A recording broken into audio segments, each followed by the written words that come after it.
Kahit ako may diferensya, malakas ako manuntok eh. Malakas ito. Nagbubuksing ako eh. Kaya nga ang ilong ko baluktot na konti. Oo nga, Lolo. Oo. Hindi na. Ano? Medyo nakaganan ng konti, oh. Nagbubuksing ako eh. Anong kabataan niyo? Unong kabataan ko. Nilalaro ko ng boxing. Kaya marami akong na gustong lumaban sa kawawa inaabot eh. Pag hinamon ko ng eskwela eh, mano-mano eh. Kaya sa Paco, mayroon doon siga rin, bahala na.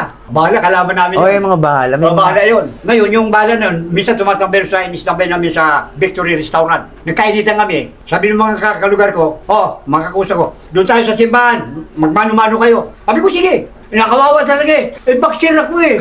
Anak ng ito, war talaga ako mukha eh. Kaya nga doon sa loob nga eh. Doon nga, nung mag-graduate na kami, nagtirahan na kami doon sa loob ng brigada namin. Pag dumikit sa akin, bagsak. Praktisado.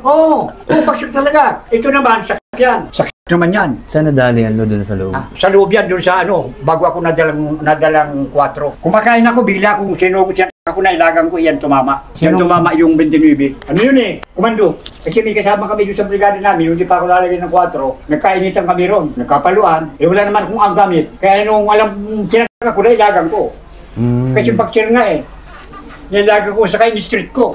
Yung street ko, sumadsad. Pagsadsan, ito na. Nagtalunan na yung mga may kasama rin kong mga iskatigin doon. Nagkabanatan na kami ron. Sa brigada 3E. Kailangan na pa mo nakaangat. Nakaangat ng konti ganyan.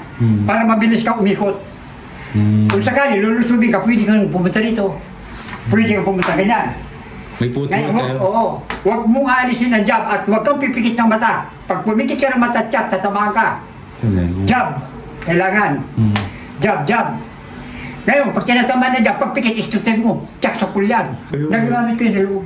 Ilang sa akin yung mga nanununtok. Si Boy, naging karalista ko yan. Kasama ko yun sa pagkain. Kasama ko sa brigada yan. Bukod tangi ako. Kasama ko talaga sa pagkain. At saka nakasama mo siya, wala pa siyang katungkulan.